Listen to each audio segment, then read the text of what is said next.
Hi, I'm Tom Scioli, author of I Am Stan, Jack Kirby, The Epic Life of the King of Comics, and Transformers vs. G.I. Joe. And today I wanted to talk about Free Comic Book Day. Free Comic Book Day is coming up. It's on Saturday, May 6th, and it's a day when your local comic book store has a bunch of comics that are for free, a bunch of specially designated comics. And I've been privileged enough to be invited to participate in Free Comic Book Day with a Free Comic Book Day book, a book of my work, offered up for free. I've had that happen 4 times, and I'm just extremely lucky and grateful for that. And Free Comic Book Day, it's one day a year. It's usually the Saturday before Mother's Day. It's kind of a nice way to get people into their local comic book store. It's the biggest day of the year for the comic book retailer. And from my perspective as a creator, it's something I want to be a part of. It's, a lot of people, some people, that's their first time coming into a comic book store.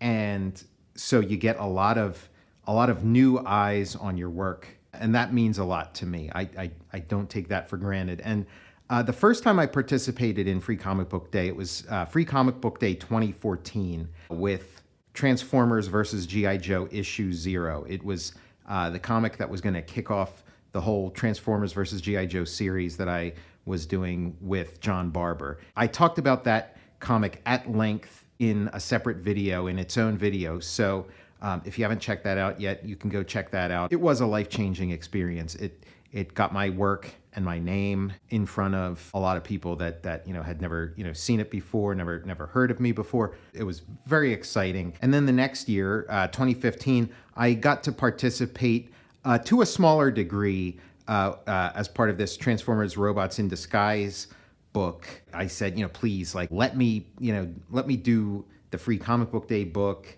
Let me do something for it. I'll do anything, just whatever I really needed to be a part of it. I saw the power of it, and I wasn't going to pass up another opportunity to be part of it. IDW used it to kick off my series, and it really, gave us an amazing jump start. And they only do one a year, so they didn't want to beat the drum for the same series again. So the next year they had another new series that they wanted to get in front of a lot of people, Transformers Robots in Disguise, which John Barber was also working on. And John said, you know what, let's do a 2-page story for this. So the main, the bulk of the comic is going to be about Transformers Robots in Disguise, but let's do 2 pages of Transformers versus G.I. Joe.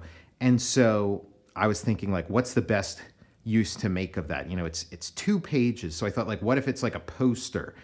You could make it the centerfold, and you could take it out of the thing and hang it up on your wall. And then I started thinking of what could it be? And so we eventually settled on, here's a little ad for, book 2 of Transformers versus G.I. Joe. What we settled on was doing a newspaper comics page, turn it vertically. I wanted it to be the centerfold, so you could sort of pull it out, hang it up on your wall, but they wanted to run the main story uninterrupted, and to make this the centerfold, they would have had to interrupt it. So the decision was made. It's not the centerfold, but it is, I still get to tell all the story I want to tell here. And so there was a lot of brainstorming, and I was thinking of all my favorite comics, and doing a Western comic with what's going on in the Transformers versus G.I. Joe universe during the Old West, and then doing a Prince Valiant kind of comic, so you can see what they're doing during the time of Arthur and stuff, and then just playing with a bunch of ideas. And what we eventually settled on was telling the story of Billy, of Cobra Commander's son, because he was going to be a big part of the second half of the Transformers versus G.I. Joe series. So dedicate a page to him and tell the various parts of his life in the style of different comics, and use it as sort of a interesting way to change up the design. And then cap it off with a little activity corner.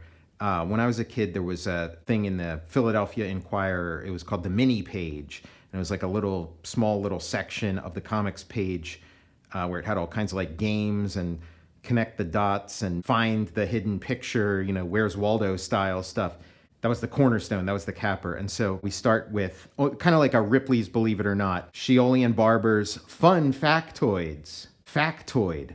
I was once a man. Cobra Commander. So we see Cobra Commander, and then we see a flashback to his pre-Cobra Commander days, playing off of the origin story in the Larry Hama comics, that Cobra Commander was sort of like a traveling salesman. He created his own pyramid scheme, which was Cobra and Cobra products. And that pyramid scheme grew into this sort of criminal paramilitary empire that he built for himself. Wah, wah, I have, the crying baby, Billy in the background. And then Billy the Brat by I Sketchum, which is a play on Dennis the Menace by Hank Ketchum. And I Sketchum was one of the sort of funny names that Art Crumb, signed, some of his comics with. And so there's Billy watching the TV, playing with an Optimus Prime truck while his friend plays with another toy robot. That's my daddy. The face of terror. Is not, is too. My mommy told me so. Ow. Smash. And he attacks him with his Transformers toy.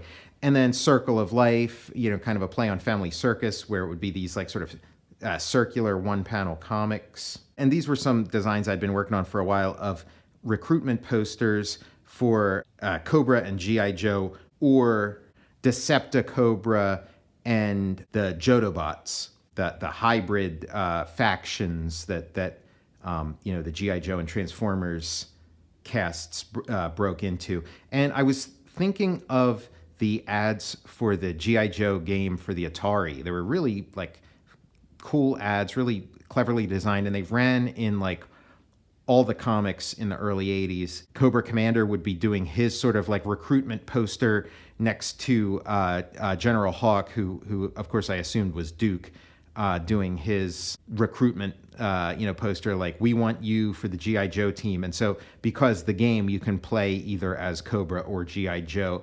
And so it was a really fun idea that like each one's trying to recruit you to their side, and you can sort of play it out, work these battles out within the game. The game itself, as I recall, was extremely disappointing. It was basically, like a less interactive version of Space Invaders, where the Cobra side controls this, giant Cobra gun that shoots down at G.I. Joes that just, run across the screen that the computer controls, while the G.I. Joe side controls a sort of Pong or Breakout style shield. But anyway, so Billy is looking at these posters. Why be ordinary when you can be Cobra? Go green, go Joe. And these were sort of, symbols I created for the two factions. And then here's Blind Master. There's always a third path, boy. And so Blind Master is offering Billy a third path, and Blind Master becomes Billy's sensei. He teaches Billy the ways of the ninja. Sort of Rogues Gallery is my play on like the Rogues Gallery and Crime Stoppers Handbook that would be in a Dick Tracy comic. And it says, Snake Eyes murdered Cobra Commander, disfigured the Baroness. Here's Serpentress. So, cadet, you want to meet Cobra Commander? He's why I joined up in the first place. He's lying in that crypt. Not quite dead, but may as well be. What happened to the assassin who did it? He vanished in that death trap. So, he came looking for his father, Cobra Commander. He finds out his father is dead. Cobra Commander's dead. And the guy who killed him went through that sort of warp zone. It was, Snake Eyes. And then we have Jinx, the Joe Ninja. You're good, kid. As good as Snake Eyes. So he spent some time among the Cobras, learned what he needed to learn from them, and then he spent some time among the G.I. Joes to learn what he needed to learn from them. But he's walking a third path. You're good, kid. As good as Snake Eyes? Sigh. Snake Eyes is kind of a bad word around here. They say he joined up with the other side, but who knows? Snake Eyes serves no master. Tread carefully. He's bad luck. like me. Jinx. Jinx is bad luck. And then we have Ninja versus Ninja, which is, kind of based, taking inspiration from Spy versus Spy, even though Spy versus Spy, as far as I know, was never a comic in the newspaper.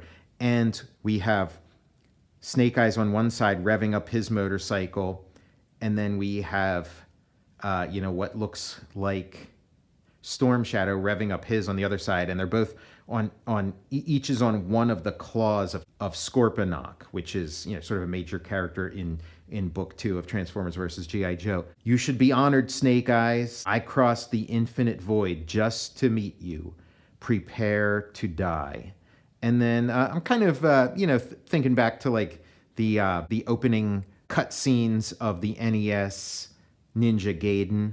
But the two motorcycles, it's a motorcycle joust. The two ninjas on their ninja cycles, fly in each other's directions with their swords drawn. Of course, Storm Shadow was no match for Snake Eyes, and his arm is severed, his leg is severed, and Snake Eyes, cool as a cucumber, puts his sword back in its sheath. All I ever wanted was to get to know my dad. And we see, he takes off his mask, and it's not the Storm Shadow that we know. It's Billy wearing the Storm Shadow garment. He was in search of a father. He wanted to get revenge against his father's killer, and instead lost an arm and a leg. And again, I was sort of drawing from the mythology of the comics, but trying to form it into a new mythology and sort of heighten it. And within the story of G.I. Joe, Billy is in a car accident and he loses an arm and a leg. I was going to have that, but have it be, at the hands of Snake Eyes when he's sort of, seeking revenge against Snake Eyes. And as the story goes on in the original G.I. Joe comics, Billy, gets prostheses, gets like cybernetic prostheses for his arm and leg. And so I thought have those cybernetic prostheses be from Cybertron, be actual like Transformers themselves that become part of his body and make him sort of a hybrid human transformer. Because again, that third path, that third way, Billy walks that third way. And by the end of the series, Billy becomes like a triple hybrid, a part man, part transformer, and part reptile. And those things that they become, sort of his superpower. That becomes like what makes him special and what makes him sort of able to lead the Transformers and the G.I. Joes and the Cobras and the Decepticons and the Autobots into, the new phase, into the future. Hasbro did not like this. They did not like the idea of their sort of ultimate good guy, Snake Eyes, cutting off the arm and leg of a boy, of Cobra Commander's son. His age is not specified, but it does seem like a pretty nasty, rotten thing for a hero to do. The way I had it drawn originally, it was very red, very like what do they call it? They call it like cold cuts or whatever. Looked like two pieces of salami on the end. John Barber had to have a super long conversation with Hasbro to explain to them why this is a great idea, why this is perfect, why it fits perfectly. And I was just really grateful to have him sort of fighting these battles for me, because I didn't really have much, if any, of a relationship with Hasbro, and he had sort of a long and harmonious relationship with Hasbro, which I maybe pushed to the limits, but he was just so valuable, and really fought for this. And again, it's when you're like collaborating with somebody, it's like you got your crazy ideas and they got their crazy ideas, and for him to sort of fight for one of my crazy ideas, I just really appreciate it, because I know sometimes that's a tough position to be in when your creative partner is coming up with something kind of outlandish, and you have to sort of, go in there, arm in arm. So I just, he really had my back on that. And so the compromise was that instead of having the sort of cold cuts, to just sort of black blacken those parts in, which again, that's fine with me. And so then we have the last part of the story, Megatron's Activity Corner. Poor little Billy. Help Megatron connect the dots to give Billy the cybertronic instruments of his final revenge on Snake Eyes. The highest accomplishment is to make oneself into a living weapon.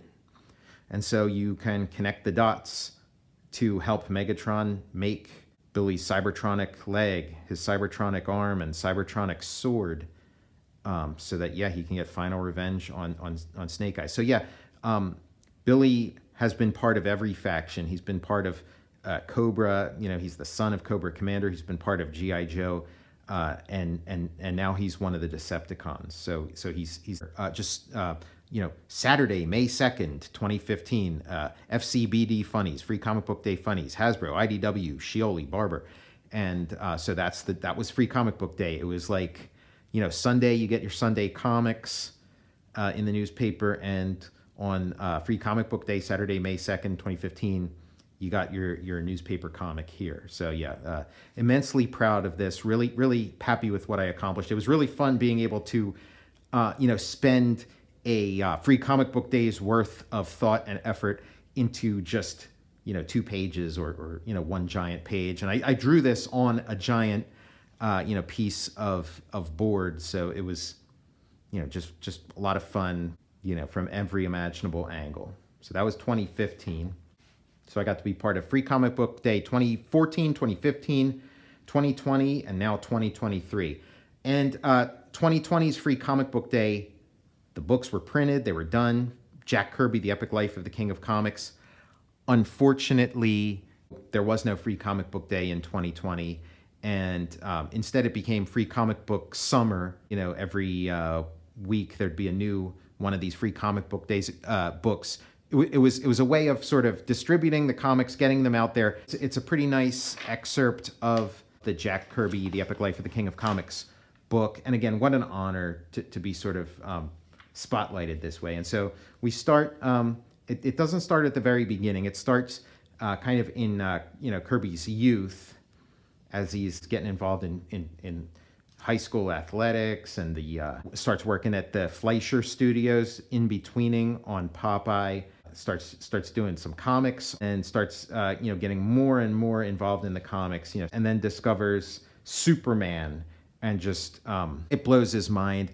He starts realizing the possibilities of this new medium that he is helping to construct. And at the very beginning, we have the story that Will Eisner would tell about the towel service guy when Kirby worked for him. Then we have Kirby's trip to the 1939 World's Fair, which did a lot to inspire the imagination of Kirby. There's sculptures that look a lot like Jack Kirby's mature drawing style. You have a robot called Electro, and then he starts talking about the superheroes.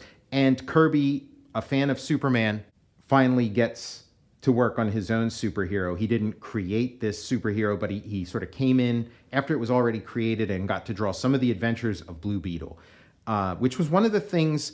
I thought I knew everything about Jack Kirby when I started this project, but in the research, just sort of laying all this stuff out chronologically, it dawned on me that, hey, wait a second, Jack Kirby's first superhero that he ever worked on, this guy who's known for being one of the founding fathers of the superhero genre, one of its finest practitioners, if not its very finest practitioner.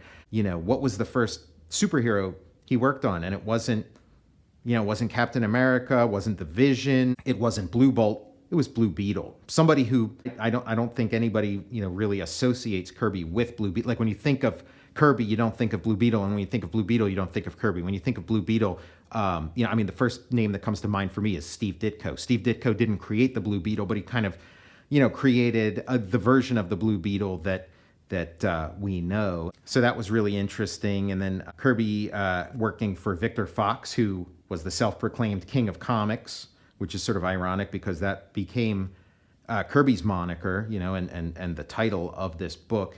Kirby moonlighting, and then his first story that he signs Jack Kirby, which is Solar Legion, which I'm putting out a remastered, remixed version this summer around the same time that I Am Stan comes out. So be on the lookout for that. It's called Jack Kirby's Star Warriors, starring Adam Starr of the Solar Legion, if that's enough stars for you. It's an amazing comic.